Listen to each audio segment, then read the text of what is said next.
Ons tyd stap aan, ons moet nog met mekaar gesels en ons moet nog by die derde afhanklikheid kom, en dit was die afhanklikheid wat ek gesê het, wat val in die kategorie wat sê, die afhanklikheid van 'n chemiese produk wat jou liggaam self produseer. En, nou ja, dis iets wat jy doen, en dan skei jou liggaam hierdie, wat is daai woord, Rudy help my, endorfine? Dopamien, dankie baie. Hy stimuleer jou, gee vir jou 'n lekker gevoel. En dis die pleasure zone afhanklikheid. Pleasure zone afhanklikheid lê nie net op die vlak van die cheetahs wat 92-17 wen nie, maar hulle lê baie goed daarop ook. Pleasure zone afhanklikheid, waarna ons vandag gaan kyk, is pornografie. Die internet, die koms van die internet het pornografie in jou huis ingebring, in jou kind se slaapkamer ingebring. Pornografie is beskikbaar. Daar is, en ek het 'n ding gelees, dit was 70,000 websites, dit was in die jaar 2001. 70,000 pornografiese websites. Ek dink nie eers, vandag is dit triple seker die getal. Pornografie, ons gaan nou 'n ding kyk wat baie interessant is, en as jy baie lig geraak in mense moet jy dalk jou ore toedruk en nie kyk nie, maar dit is baie baie interessant om te verduidelik wat dit is wat in jou plaasvind om uiteindelik verslaaf te raak aan hierdie pornografiese aan pornografie. En dit breek mense. Dit breek nie net die persoon wat daaraan verslaaf is uiteindelik nie. Dit breek huwelike. Ek weet nie hoeveel van die predikante wat vandag hier sit kan getuig van iemand wat dalk in jou studeerkamer of in jou sitkamer kom sit het 'n paartjie of dalk net een lid van die paartjie en gesê het, maar ek is vasgevang in hierdie ding. Of ek was vasgevang in hierdie ding, vroulief het uitgevind en nou is daar hel toe play. In ons gemeente is ons bevoorreg om 'n baie bekende emeritus predikant te hê. Hy's 'n kliniese sielkundige of pastorale sielkundige, hy's 'n kliniese sielkundige, Dr. Kobus van Biljon. En ek en hy werk baie nou saam, en ons het 'n hele paar gevalle hanteer, juis waar huwelike ten gronde gaan, as gevolg van die man, en daar's een geval waar dit die vrou was, maar meeste van die tyd is dit die man wat verslaaf was aan pornografie. By die werk doen hy nie sy werk nie, hy sit net en kyk porno.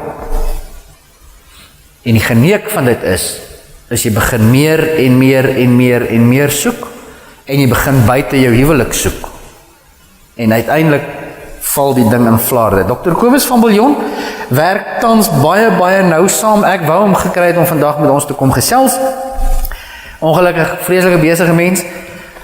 Hy is betrokke by die SAPS, wat is die polisie, se pornografiese afdeling, juis om die polisiemanne en vroue wat in daai afdeling werk te counsel, want hulle self begin hulle koppe verloor.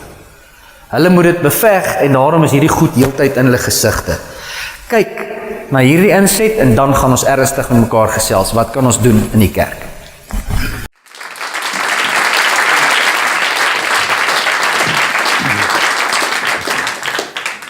Inspired by the last talker, I'm going to have a little song about internet porn.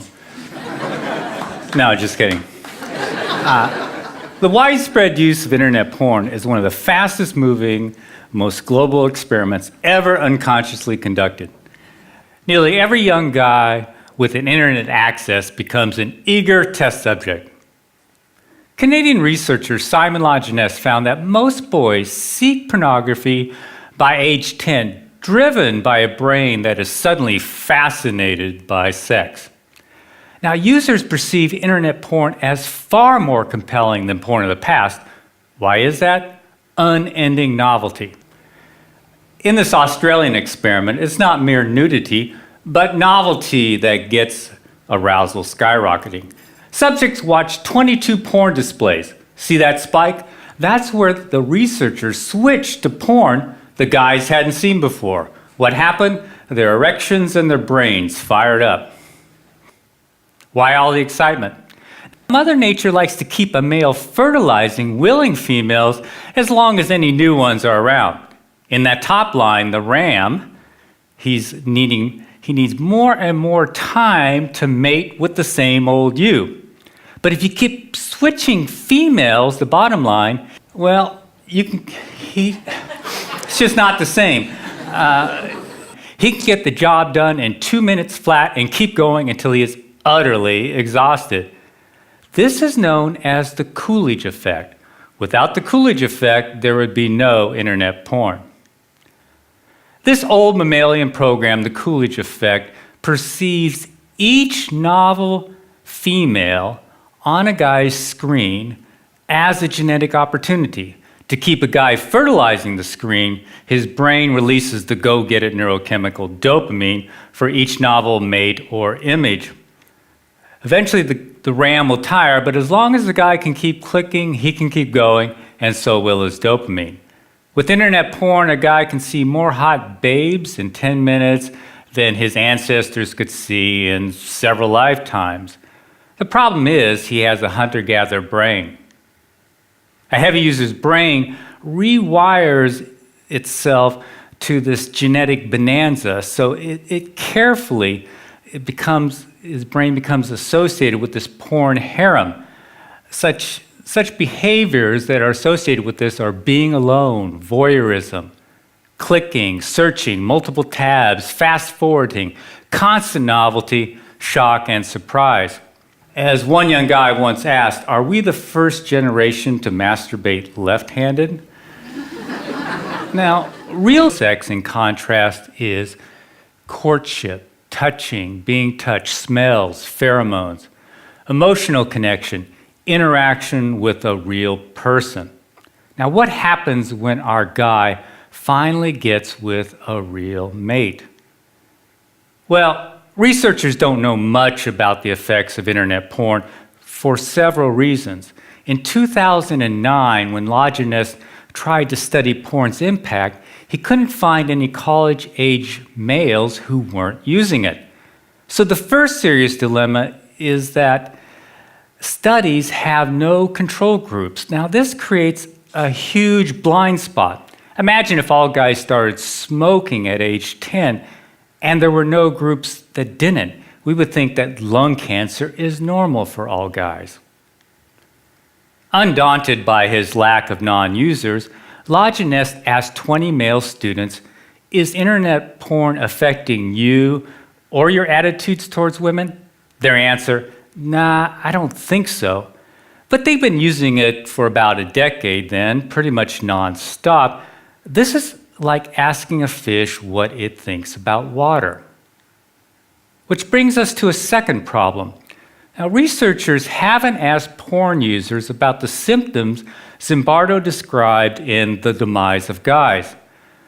Arousal addiction symptoms are easily mistaken for such things as ADHD, social anxiety, depression, concentration problems, performance anxiety, OCD, and a host of others. Now, healthcare providers often assume that these conditions are primary, perhaps the cause of addiction, but never really the result of an addiction. As a consequence, they often medicate these guys without really inquiring about if they have an internet addiction. So guys never realized that they could overcome these symptoms simply by changing their behavior. Now, the third problem is it's hard to believe that sexual activity can cause addiction because sex is healthy. But internet porn is not sex. Internet porn is as different from real sex as today's video games are from checkers. Watching a screen full of naked body parts won't automatically protect one from arousal addiction. In this Dutch study, here's the title, they found that, in fact, of all activities on the internet, porn has the most potential to become addictive. Here's why. This ancient program, the reward circuit, evolved to drive us towards natural rewards, such as sex, bonding, and food. As a consequence, extreme versions of natural rewards have a unique ability to capture us. For example, high-calorie foods or hot, novel babes give us extra dopamine. Too much dopamine, though, can override our natural satiation mechanisms. For example, give rats unlimited access to junk food, and almost all of them will binge to obesity. This is also why 4 out of 5 Americans are overweight and about half of those are obese. That is, addicted to food. Now, in contrast to natural rewards, drugs such as cocaine or alcohol only hook about 10% of users, whether they are rats or humans. This binge mechanism for food or sex was once an evolutionary advantage. In essence, it is getting it while the getting is good. Now, you can think of wolves packing away 20 pounds of meat per kill, or it's mating season and you're the alpha male. What if mating season never ends? All those hits of dopamine can tell your brain to do 2 things. First, they say, man, you have hit the evolutionary jackpot. Second, they kick in a molecular switch called delta phos-B. I know it's a fancy word, but dopamine kicks in delta phos-B, and that starts to accumulate in the brain's reward circuit. Now, with excess chronic consumption of drugs or natural rewards, this buildup of delta phos-B starts to alter the brain and promotes a cycle of binging and craving. If the binging continues, the delta phos-B builds up and it can lead to brain changes seen in all addicts. So the dominoes are excess consumption, excess dopamine, delta phos-B, brain changes. One of the first changes is a numb pleasure response. It kicks in, and so everyday pleasures really don't satisfy a porn addict. At the same time, other physical changes in the brain make the brain hyperreactive to porn. Everything else in the porn user's life is sort of boring, but porn is super exciting. Finally, his willpower erodes as his frontal cortex changes. I can't emphasize this enough. All addictions share these same brain changes and the same molecular switch that kicks them in, delta phos-B.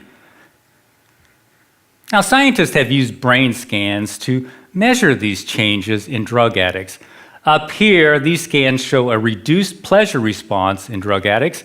These and several other changes have also been seen in gambling addicts, food addicts, very recently in video game addicts, and now in internet addicts. I apologize for filling up the slide with brain studies. Just notice the dates, but I want you to know that they exist. So far, all brain research points in only one direction. Constant novelty at a click can cause addiction.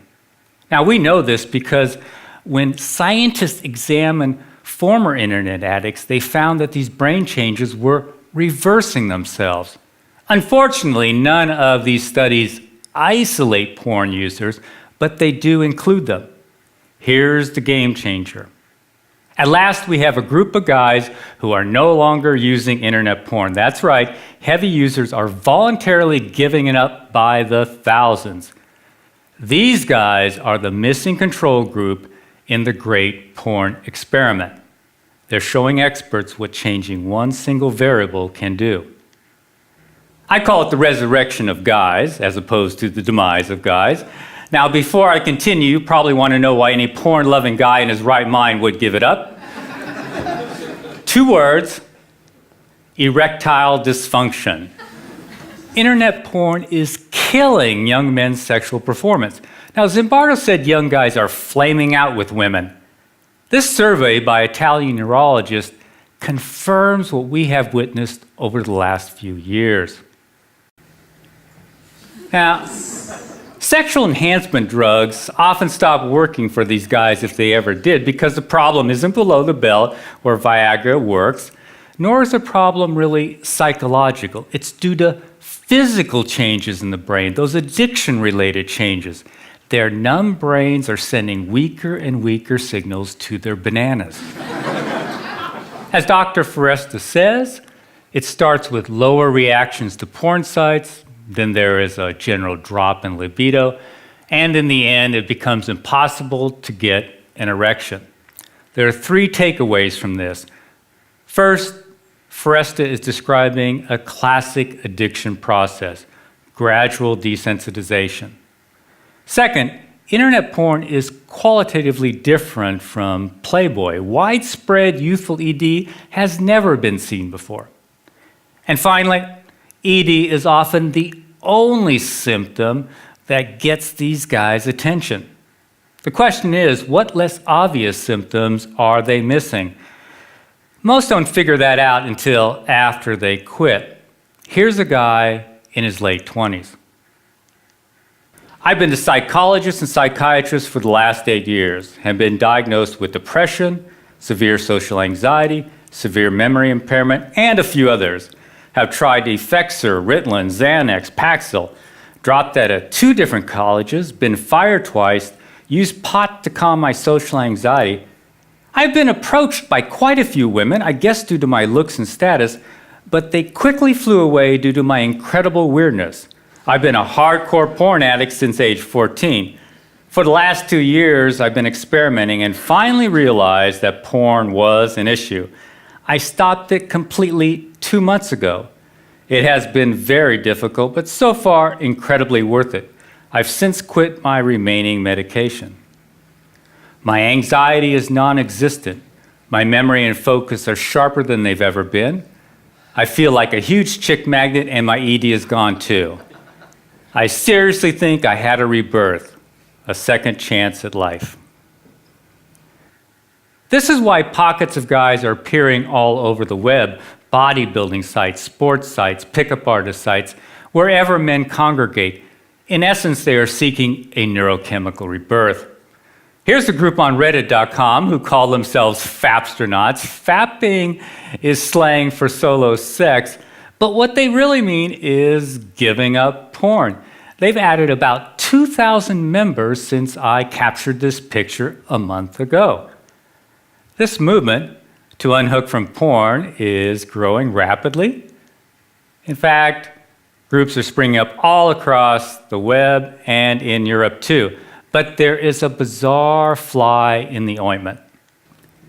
Guys in their early 20s aren't regaining their erectile health as quickly as older guys. How can a 50-year-old get his mojo back quicker than a 20-something? The answer, even though older guys have been using porn a whole lot longer, they didn't start on today's internet porn. Now, we know this is a key variable because the older guys didn't start having sexual problems until after they got high-speed internet. Now, today's young teens start on high-speed internet when their brains are at their peak of dopamine production and neuroplasticity. This is also when they are most vulnerable to addiction, but there's another risk. By adulthood, teens strengthen heavily used circuits and prune back unused ones, so by age 22 or so, a guy's sexual taste can be like deep ruts in his brain. This can cause panic if a guy has escalated to extreme porn or porn that no longer matches his sexual orientation. Fortunately, brains are plastic, so his taste can revert once he quits porn. As the guy returns to normal sensitivity, his brain looks around for the rewards it evolved to seek, such as friendly interaction and, of course, real mates. Here's one more example of what we hear every day. I feel like the next Sir Isaac Newton or Leonardo da Vinci. Since I quit a month ago, I've literally started a business, taken up piano, been studying French every day, been programming, drawing, writing, started managing my finances, and I have more awesome ideas than I know what to do with. My confidence is sky high. I already feel like I can talk to any girl. I'm the same guy who took 2.5 extra years to graduate from college because of procrastination and depression. I'll conclude with a wish. I'd like to see some Bardo's guys who are wiping out and their caregivers and the experts listen to the thousands of men who are teaching us about arousal addiction by escaping it. Thanks for listening.